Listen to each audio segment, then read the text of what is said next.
قال الحسن بن علي رضي الله تعالى عنه علمني رسول الله صلى الله عليه وسلم كلمات أقولهن في الفطر في قنوت الفطر إلى آخر الحديث أو كما قال عليه الصلاة والسلام.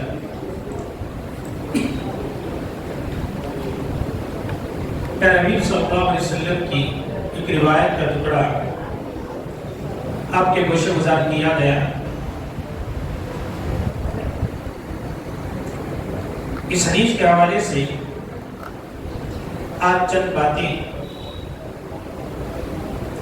نماز وتر اور قنوت وتر کے بارے میں چند باتیں آپ کے گوش گزار کی جائیں گی.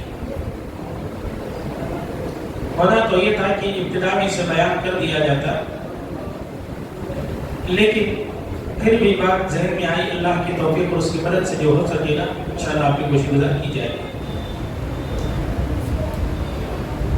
نماز جو وتر ہے یہ رات کی آخری نماز ہے. نماز وتر جو ہوتی ہے یہ رات کی آخری نماز ہوتی ہے، اور جب وہ آخری نماز ہے تو اللہ تعالیٰ کے نزدیک اس کی ایک الگ اہمیت ہے. اس وجہ سے اہمیت ہے کہ وتر کے معنی کیا ہے؟ ایک کے، جیسے 8 نمبر کہا جاتا ہے، جیسے بچی کہا جاتا ہے، تو اسی طرح سے جڑا ہوا یہ وتر ہے. تو اسے وتر کہتے ہیں جو 8 نمبر ہوتا ہے. تو اللہ تبارک و تعالیٰ کو بہت زیادہ پسند ہے.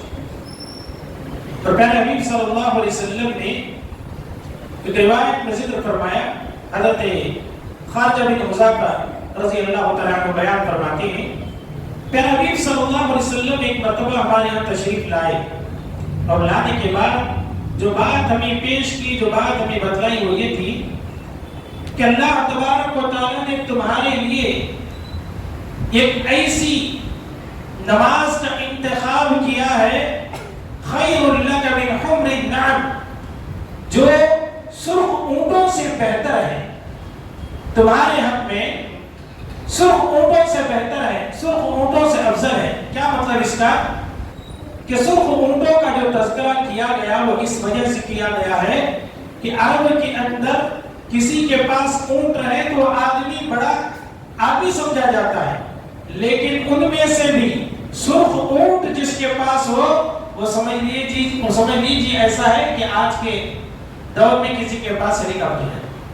آج کے دور میں کسی کے پاس ہیلی کاپٹر وغیرہ ہے تو کیسا معزز آدمی سمجھا جائے گا، اور اس کے پاس کئی سارے ہو تو پھر اس کی کیا کہنے. پیارے حبیب صلی اللہ علیہ وسلم نے بیان فرمایا، اللہ تبارک و تعالیٰ نے تمہارے لیے ایسی نماز کا انتخاب کیا جو نماز تمہارے حق میں اگر تم ادا کرو گے یہ تمہارے لیے سرخ اونٹوں سے بہتر ہے. میرے حبیب صلی اللہ علیہ وسلم نے ایک اور روایت میں بیان فرمایا، بندہ جب آخری نماز پڑھنے کے لیے اس کے انتظار میں رہتا ہے اور جب تک اس نماز کو نہیں پڑھ لیتا تب تک فرشتے اس کے انتظار میں لگے ہوئے رہتے ہیں، کب ادا کرے گا یہ، کب ادا کرے گا. اور جب وہ ادا کرتے ہیں تو پھر وہ تمام کی تمام چیزیں نکل اللہ تعالیٰ کے پاس اسے لے کر چلی جاتی ہیں. میرے بھائی بڑی فضیلت ہے وتر کی نماز کی، پڑھنا چاہیے. اور اس بات کا اندازہ اس سے بھی لگا سکتے ہیں کہ پیارے حبیب صلی اللہ علیہ وسلم چاہے سفر میں ہو چاہے حضر میں ہو، آپ صلی اللہ علیہ وسلم کبھی بھی اس نماز کو نہیں چھوڑا کرتے تھے. 2 نمازیں آپ صلی اللہ علیہ وسلم سفر میں رہنے کے باوجود سنتیں وغیرہ تو معاف ہو جاتی ہیں، لیکن سفر میں بھی پیارے حبیب صلی اللہ علیہ وسلم 2 نمازوں کا خاص التزام کرتے، اہتمام کرتے. وہ جو نمازیں کیا ہے؟ نماز فجر سے پہلے کی 2 سنتیں اور نماز وتر، آپ اس کا ہمیشہ اس کا اہتمام کرتے. میرے بھائیو، اسی وتر کے اندر ایک دعا پڑھی جاتی ہے جسے قنوت وتر کہا جاتا ہے، دعائے قنوت کہا جاتا ہے.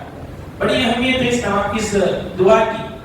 اس دعا کی اہمیت کا اندازہ اس بات سے بھی لگا سکتے ہیں کہ پیارے حبیب صلی اللہ علیہ وسلم نے یہ دعا حضرت حسن رضی اللہ تعالیٰ عنہ کو سکھلائی. حضرت حسن رضی اللہ تعالیٰ عنہ بیان فرماتے ہیں، علمنی رسول اللہ صلی اللہ علیہ وسلم کلمات اقولهن فی الوتر اللہ کے رسول صلی اللہ علیہ وسلم نے مجھے ایسے کلمات سکھلائے کہ جن کلمات کو میں فطر میں پڑھ سکوں، آپ صلی اللہ علیہ وسلم نے سکھلائے۔ وہ کیا ہے؟ وہ الفاظ اللہم اہدنی فیمن ہدیت وعافنی فیمن عافیت وتولنی فیمن تولیت وبارک لی فیما اعطیت وقنی شر ما قضیت۔ میرے بھائیو، اس میں ایک بات بڑی جو بتلانا میں چاہ رہا ہوں آج کے درس میں وہی بات ہے۔ میں خاص توجہ چاہوں گا کہ فطر کی نماز ہم جب پڑھتے ہیں اور جب دعا پر ہم آتے ہیں، دعا دیکھیے اللہ تعالیٰ کی جانب سے ایک عظیم عبادت ہے۔ اللہ تعالیٰ نے اس عبادت کو پسندیدگی کا اظہار کیا ہے، اور پیارے حبیب صلی اللہ علیہ وسلم نے فرمایا دعا تمام عبادتوں کا مغز ہے، یا یوں فرمائے کہ دعا ہی اصل عبادت ہے۔ دعا ہی کیا ہے؟ اصل عبادت ہے۔ اور جب وہ آدمی وہ عبادت کر رہا ہو، عبادت کے معاملے میں پیارے حبیب صلی اللہ علیہ وسلم نے ایک بات ذکر فرمائی، ان تعبد اللہ کانک تراہ فان لم تکن تراہ فانہ یراک۔ عبادت کے مسئلے میں نبی علیہ الصلوۃ والسلام کی بات ذکر فرمائی، وہ کیا ہے؟ کہتے ہیں کہ تم عبادت ایسے کرو کہ گویا کہ تم اللہ کو دیکھ رہے ہو۔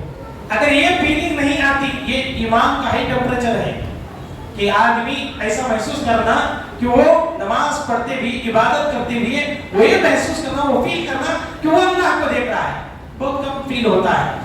آپ صلی اللہ علیہ وسلم نے فرمایا وَإِن لَمْ تَكُنْ تَرَاهُ فَإِنَّهُ يَرَاكَ۔ اگر ہو نہیں سکتا تو اتنا تو تم محسوس کرو کہ اللہ کی ذات تمہیں دیکھ رہی ہے۔ تو بتانے کا مقصد یہ ہے کہ عبادت کے اندر توجہ بہت ضروری ہے۔ وہ کیا کر رہا ہے، وہ کیا رکن ادا کر رہا ہے، اس کی طرف توجہ ہونا ایک مسلمان کے لیے ازحد ضروری ہے۔ وہ وہیں پر جب بات دعا کی آتی ہے تو توجہ اور زیادہ ہونی چاہیے۔ بات جب دعا کی آتی ہے توجہ اور زیادہ ہونی چاہیے۔ بھی اللہ کے رسول صلی اللہ علیہ وسلم نے ایک موقع پر آپ نے ذکر فرمایا اللہ تعالیٰ لاپرواہ لوگوں کی دعا کو قبول نہیں کرتا۔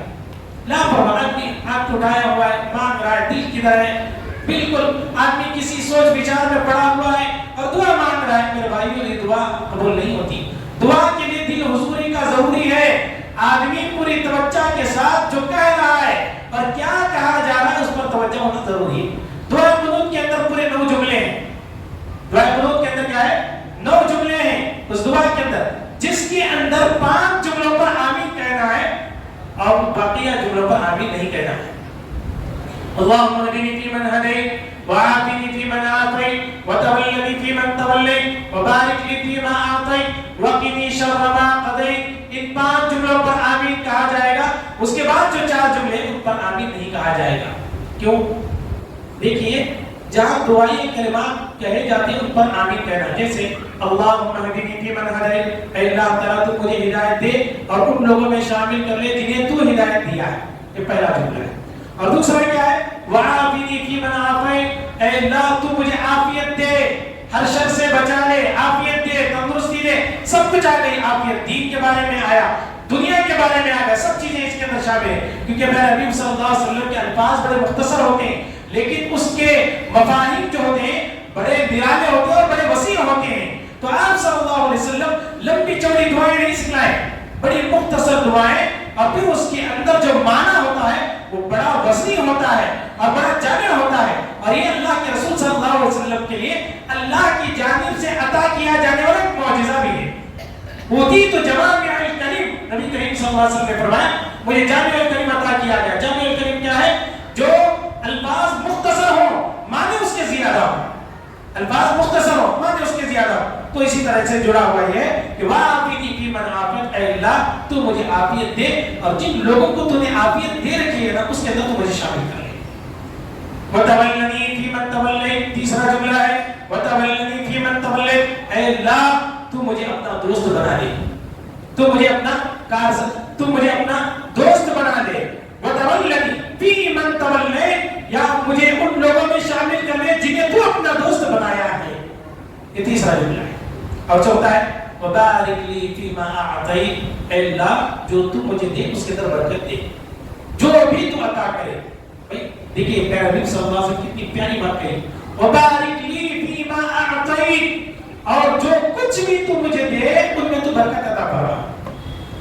یہ چوتھی بات۔ اور پانچویں کیا ہے؟ وَقِنِي شَرَّ مَا قَضَيْتَ، وقنی شر ما قضیت، اے اللہ میرے مقدر میں جو شر کا فیصلہ کر لیا گیا ہے مجھے اس سے تو بچائے. کیا ہے؟ میرے حق میں، میری تقدیر میں جو شر کا فیصلہ ہو چکا ہے، اے اللہ اس شر سے تو مجھے بچا لے.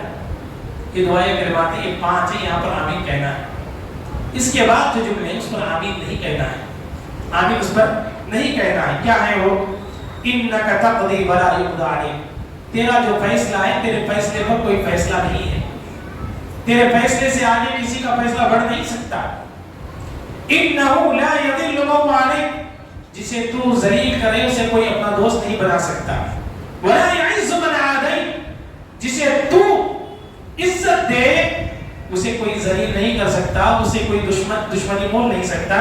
تبارک ربنا و تعالی، رب العالمین تیری ذات بڑی نرالی اور بلند ہے. میرے بھائی اب ذرا دیکھیں دعائیں کلمات جہاں ہوتے ہیں وہاں پر آمین کہنا چاہیے. ہمارا مسئلہ کیا ہے؟ دعا سمجھ میں آتی یا نہیں آتی؟ لوگ آمین کہتے ہیں، ہمیں بھی آمین کہتے ہیں. اب آدمی ہے کہ دعا مانگ رہا ہے کہ اللہ بارش نہیں ہو رہی، آمین کہہ رہا ہے. اے اللہ بچے بیمار ہیں، آمین. اسے سمجھ میں نہیں آ رہا کہ کہاں آمین کہہ رہا ہے. اے اللہ بچے بیمار ہیں تو بچوں کو شفا دے، تب آمین کہنا ہے. اے اللہ لوگ قرض میں ڈوبے بھی، آمین کہہ رہا ہے بندہ. اللہ میری بیوی بیمار ہے، آمین. کس چیز پر آمین کریں؟ اس لیے آدمی کی توجہ ضروری ہے. جن دعاؤں کا تذکرہ باقاعدہ نبی کریم صلی اللہ علیہ وسلم نے کیا ہے، یا جن دعاؤں کا التزام ہم کرتے ہیں، یا جو دعائیں ہم نمازوں کے اندر دیگر ذکر و اذکار میں پڑھتے ہیں، کم از کم ہمیں اس کے ترجمے تو معلوم ہونی چاہیے. افسوس یہ ہے کہ ہمیں معلوم نہیں ہے. اب تک ہم کہاں آمین کہنا ہے کہاں آمین کہنا نہیں معلوم ہے، اور اس پر کیا ہے آمین تکرار کے ساتھ ہوتی رہتی. یہ غلطی ہے میرے بھائیوں، اس کی اصلاح از حد ضروری ہے. یہ غلطی ہے، اس کی اصلاح ضروری ہے. دعائے قنوت یہ لمبی دعا ہے، لیکن یہ معلوم ہونا چاہیے ابتدائی 5 جو جملے ہیں، سینٹنس ہیں، اس پر آمین ہونی چاہیے. اللہم اہدنی فیمن ہدیت وعافنی فیمن عافیت وتولنی فیمن تولیت وبارک لی فیما اعطیت وقنی شر ما قضیت. یہ 5 ہیں تو ان پر آمین ہونی چاہیے. اس کے بعد بقیہ جو جملے ہیں وہ اللہ کی تعریفات سے جڑی ہوئی ہیں، اللہ کی تسبیح بیان کی گئی ہے، اس کے اندر اللہ تعالیٰ کی حمد و ثنا بیان کی گئی ہے. اللہ تعالیٰ کی حمد و ثنا کے بارے میں جب یہ جملے آتے ہیں تو بعض نے اس سلسلے اہل علم نے اس سلسلے میں جو بات کہی ہے اس میں سبحان اللہ کہنا چاہیے. اس میں کیا کہنا چاہیے؟ سبحان اللہ کہنا. بعد نے کہا سبحانک، اے اللہ تیری ذات پاک ہے. سبحانک کے مطلب کیا ہے؟ سبحانک کے معنی کیا ہے؟ اے اللہ تیری ذات پاک ہے. کہ اللہ کی ذات پاک نہیں؟ تو اس موقع پر آدمی ان تسبیحات کو بھی پڑھ سکتا ہے. جہاں پر بھی جس دعا میں بھی اللہ کی تعریفی کلمات کہے جا رہے ہوں، لا الہ الا انت سبحانک انی کنت من الظالمین، تو دیکھیے سراپا یہ دعا اس میں اللہ کی تسبیح بیان کی گئی ہے اور آدمی اپنی غلطی کا اعتراف کر رہا ہے. تو اسی صورت میں کیا کہنا چاہیے؟ جہاں پر اللہ کی تعریفی کلمات آئے تو ان جگہوں پر آدمی کو سبحان کہنا یا سبحان اللہ کہنا چاہیے. تو لہذا اس کا التزام ازحد ضروری ہے. اور اسی طرح سے اب آدمی نبی صلی اللہ علیہ وسلم پر درود پڑھتا ہے، آدمی صلی اللہ علیہ وسلم پڑھ رہے ہیں لیکن اس پر بھی آدمی آمین کرے. درود کا نزول ہو پھر حبیب صلی اللہ علیہ وسلم پر کہنے پر اس پر بھی آمین کہنا ہے. تو میرے بھائی یہ سمجھنا ہمارے لیے ضروری ہے کہ آمین کہاں کہنا چاہیے، آمین کہاں نہیں کہنی چاہیے. جب ہم ان چیزوں کا خیال رکھیں گے اور پھر اللہ سے دعا مانگیں گے، یقیناً ہماری دعاؤں کے اندر تاثیر ہوگی. آدمی کے دل کے اندر جو ہے خشیت پیدا ہوگی، اللہ تعالیٰ کا ڈر پیدا ہوگا اور وہ سوچ لگے گے کہ کتنی وزنی چیز میں اللہ سے مانگ رہا ہوں، کتنی بڑی چیز میں اللہ تعالیٰ سے مانگ رہا ہوں، کیا میں مانگ رہا ہوں. آدمی جب ان چیزوں کا خیال رکھتا ہے تو اس کی آنکھوں سے آنسو بھی جاری ہو جاتے ہیں، دل جو ہے بالکل متاثر ہو جاتا ہے، نرم ہو جاتا ہے، اس کے اندر بھی کچھ فیلنگ آتی ہے. اب 4 لوگ آمین کریں، ہم بھی آمین کریں، کچھ بھی فیلنگ نہیں ہے، بس کیسے بھی ہو کہ نماز ختم ہو جائے پھر پہلا ہم یہاں سے نکل بھاگ جائیں. یہ جو سوچ ہے، اسی سوچ میں یہ دعائیں اس طرح سے بے اثر ہوتی بھی ہماری نظر آ رہی ہے. لہٰذا ہماری توجہ اس کی طرف ہونی چاہیے. دعائے قنوت کے سلسلے میں ایک بات یہ بھی ہے کہ اگر کوئی آدمی ہاتھ اٹھا سکتا ہے تو ہاتھ اٹھا لے، کوئی آدمی ہاتھ نہیں اٹھا سکتا تو نہ اٹھائے. دونوں صورتیں جائز ہیں، دونوں صورتیں صحیح ہیں. کوئی آدمی نہیں کہہ سکتا کہ تم ہاتھ کیوں نہیں اٹھا رہے، کوئی آدمی نہیں کہہ سکتا کہ تم ہاتھ کیوں نہیں اٹھا رہے. تو دونوں چیزیں درست ہیں، آدمی کر سکتا ہے. تو لہٰذا ان چیزوں کا خیال رکھنے کی کوشش کرنی چاہیے. دعا رب العالمین سے، رب العالمین ہم تمام مسلمان سے عمل میں پیارے نبی صلی اللہ علیہ وسلم کی تعلیمات کی مطابق زندگی گزارنے کی توفیق نصیب فرمائے. آمین. السلام علیکم و رحمۃ اللہ وبرکاتہ.